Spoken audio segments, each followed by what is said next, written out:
मंडळी, स्टार प्रवाहावर येत्या रविवारी 18 मे रोजी 4 मालिकांचे कलाकार एकाच भागात पाहायला मिळणार आहेत. थोडं तुझं थोडं माझं आणि लक्ष्मीच्या पावलांनी या मालिकांचा महासंगम या दिवशी प्रसारित होणार असून ठरलं तर मग आणि घरोघरी मातीच्या चुली या मालिकेतील नायक नायिकाही यामध्ये झळकणार आहेत. स्टार प्रवाहाच्या या 4 मालिकांचे कलाकार या महासंगमामध्ये दिसणार असून या खास भागाचा प्रोमोही समोर आला आहे.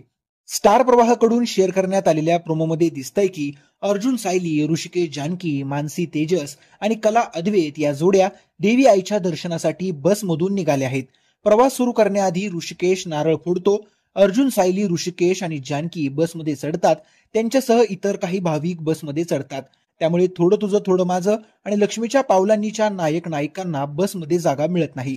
तेव्हा सायली, मानसी, तेजस, कला आणि अद्वैत यांना सांगते की बस भरली, तर जानकी म्हणते की देवी आईकडे जाण्याचा मार्ग सोपा नाही.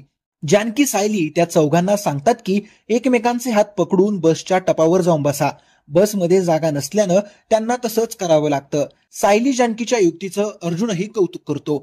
जानकीही विश्वासानं म्हणते की आता बघाच यांच्या संसाराची गाडी कशी मार्गावर येईल.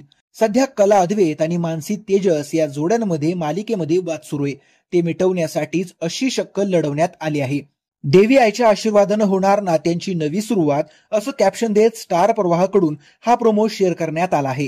त्यावर प्रेक्षकांनी एकापेक्षा एक मजेशीर कमेंट देखील केल्या आहेत. एकानं असं म्हटलंय की बेस्ट महासंगम, तर अन्य एकानं लिहिलं की अर्जुन सायलीचा स्वतःच्याच रोमांसचा दुष्काळ पडलाय आणि हे दुसऱ्यांना जवळ आणतायत. एक कमेंट अशी आहे की जानकी आणि सायलीला स्वतःचे प्रॉब्लेम निस्तरता येत नाहीत आणि निघाल्या दुसऱ्यांचे प्रॉब्लेम सॉल्व्ह करायला. ठरलं तर मगच्या एकाच्या हाताने लिहिलं, सायली अर्जुन ठरलं तर मग मध्ये कमी आणि बाकीच्या सिरियल्समध्ये जास्त दिसतात. बाकीच्या मालिका त्यांना टीआरपी वाढवण्यासाठी घेतात आणि ठरलं तर मग वाले एवढ्या चांगल्या कलाकारांना सोडून त्या प्रियाला भाव देतात.